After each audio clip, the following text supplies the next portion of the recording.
कहानी की शुरुआत में हम एक बड़ा सा सफ़ेद कमरा देखते हैं जिसमें जापान याद में लेटा हुआ था।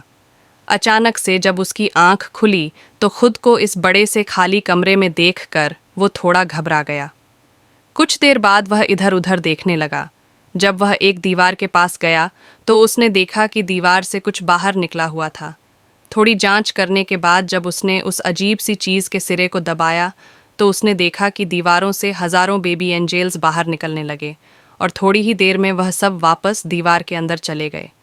बजे उनके शरीर का थोड़ा सा हिस्सा बाहर रह गया। अब उस आदमी को समझ आया कि अजीब सी दिखने वाली चीज़ असल में ठीक है। एक आवाज़ हमें बताती है कि ज़िंदगी के इस दौर को सीधा कहते हैं। उस बटन की सच्चाई जानने के बाद वह आदमी अपनी उंगली सूंघने लगा।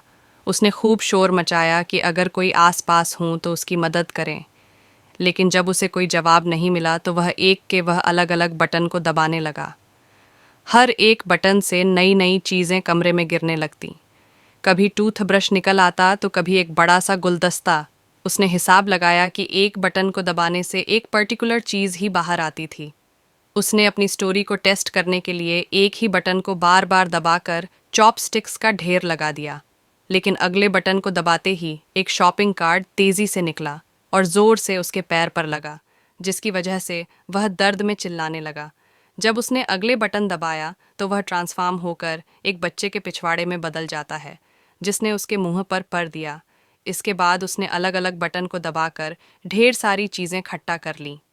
जब वह बॉल से खेल रहा था तो वह जाकर एक बटन पर लगी, जिससे सूची नाम की एक लजीज जापानी डिश बाहर आई।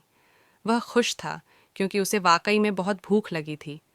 वह सोच रहा था कि सूची के साथ सोया सॉस भी मिल जाए तो मज़ा आ जाएगा, और उसके बाहर बटन दबाने के बाद भी हर बार सिर्फ सूची निकलती तो वह चुपचाप जो मिला है अपने लगा था। न ख़त्म हो जाने के बाद जब उसने और मंगवाने के लिए फिर से बटन दबाया तो अब की बार सोया सॉस की बोतल उसके सामने आ गए। उसने गुस्से में बोतल को दूर फेंक दिया कि जब ज़रूरत थी तब तो आई नहीं। अगला बटन दबाने पर उसे 3D चश्मे चश्मे पहनकर उसे एक बेबी एंजल अपने बटन की तरफ इशारा करता हुआ दिखने लगा। यह देखकर वह बहुत खुश हो गया क्योंकि उसे लगा कि मैंने तो कमरे का रहस्य सुलझा लिया है।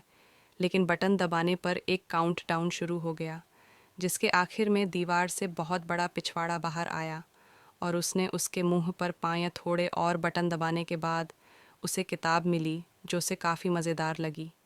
कुछ घंटों में उसने उसके पाठ पढ़ा लें, लेकिन जब उसने छठी की तरफ पढ़ने के लिए बटन दबाया तो 7वें किताब बाहर ही परेशान होकर उसने दूसरा बटन दबाया, लेकिन उसमें से भी 8वीं और 9वीं किताब निकली। किताब की चाह में उसने एक और बटन को दबाया, तब उसे अपने पीछे दरवाज़ा दिखाई पड़ा। उसे देखकर बड़ा खुश हुआ कि आखिरकार वह बाहर निकल सकता है। ले अपने इसी वेबसाइट में वह यही भूल गया कि आखिर वह बटन था कौन सा, तो ऐसे ही दरवाजे कोई तक भी पहुंचने बटन की दबाने कोशिश की, लेकिन सब बेकार। इसके बाद उसने अपना दिमाग लगाया और गुलदस्ता उस बटन पर रख दिया, लेकिन वह इतना भारी नहीं था कि उसे दबाए रख सके, तो उसे गुलदस्ते को भरना होगा। उसने पानी वाला बटन दबाकर उसमें पानी डालने की कोशिश की है, लेकिन पानी उसके शरीर के अलावा कहीं गिरता ही नहीं था। फिर उसने दिमाग लगाकर गुलदस्ते को सूची से भर दिया। वह बड़ी मुश्किल से उसे वहां लेकर गया, लेकिन उसने गलती से वह गुलदस्ता एक दूसरे बटन पर रख दिया, जिसके बाद वह रीढ़ कर आदमी भागता हुआ आया और उससे टकराने की वजह से गुलदस्ता भी टूट गया। वह गुस्से और फ्रस्ट्रेशन में चिल्लाने लगा। उसने कुछ और छोटे मोटे बेहतर लगाए, लेकिन दरवाज़ा हर बार उसके पहुंचने से पहले ही बंद हो जाता।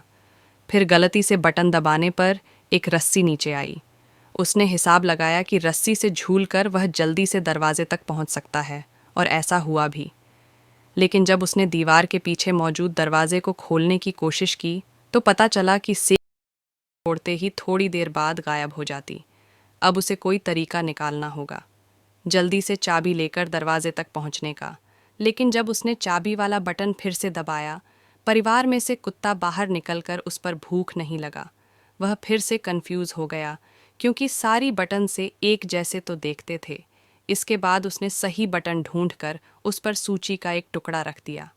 12 बार फेल होने के बाद आखिरकार वह चाबी लेकर दरवाजे तक पहुंच गया, लेकिन अभी मुसीबत ख़त्म नहीं हुई थी। दरवाजे के ऊपर की तरफ एक नंबर वाला लॉक भी था। वह जल्दी से कमरे की तरफ गया, लेकिन बाहर निकलते हुए फिर से दीवार जोर से उसके पिछवाड़े पर लगी। उसने फ्रस्ट्रेशन में पिंजर दूसरी तरफ फेंका और उसके बटन पर लगने से वह अफ्रीकन आदमी फिर से बाहर आया। लेकिन अब की बार उसने नोटिस किया कि उस अफ्रीकन आदमी के स्तर पर 3 नंबर लिखे हुए थे और दूसरी नंबर से वह ताला खुलेगा। क्योंकि दीवार बार बार बंद हो जाती थी तो उसने 3 बार में वह ताला भी खोल दिया। दरवाज़ा थोड़ा जाम सा लग रहा था तो उसे थोड़ी एक्स्ट्रा जान लगानी पड़ी और इतने में दीवार भी वापस नीचे चली गई। वहाँ पर इतनी जगह थी ही नहीं कि वह दरवाजे को पूरा खोल सके। वह हताश हो गया और वहीं बैठकर रोने लगा। उसे कमरे के अंदर का समय याद आ रहा था। उसे इस दुआ की कमरे में उसके पास कितना कुछ था। वह बाहर नहीं जा सकता था, लेकिन जो चीज़ है उसके पास थी। उसने समय रहते उनकी कद्र नहीं की। अचानक अपनी बाईं ओर से उसे हवा का झोंका महसूस हुआ। वह नकली दीवार को खोलकर बाहर की तरफ भागा। वह पूरी जगह बिल्कुल एक जैसी थी। ऐसा लग रहा था मानो वह एक ही जगह पर भाग रहा हूँ। भागते भागते वहीं दूसरे कमरे में पहुंचा जहां रोशनी थोड़ी कम थी। उसके अंदर आते ही दरवाज़ा बंद हो गया।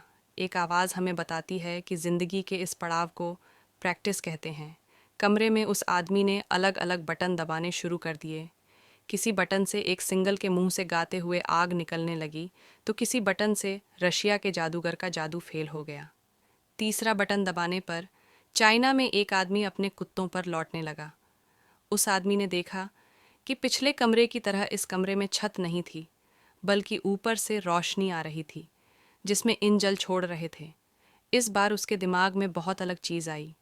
उसने बटन को दबाने की बजाय उन्हें पकड़कर ऊपर चढ़ना शुरू कर दिया।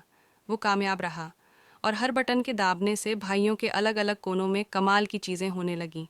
कहीं फूल खिलते तो कहीं कोई हाथी फिसल जाता। जैसे जैसे वह ऊपर जाता गया तो कहीं टोस्ट बनने लगे तो कहीं इंसान चांद पर पहुंच गए। जब तक वह ऊपर पहुंचा उसकी दाढ़ी और बाल बहुत बढ़ चुके थे। अब उसे दीवार पकड़ने की ज़रूरत नहीं थी।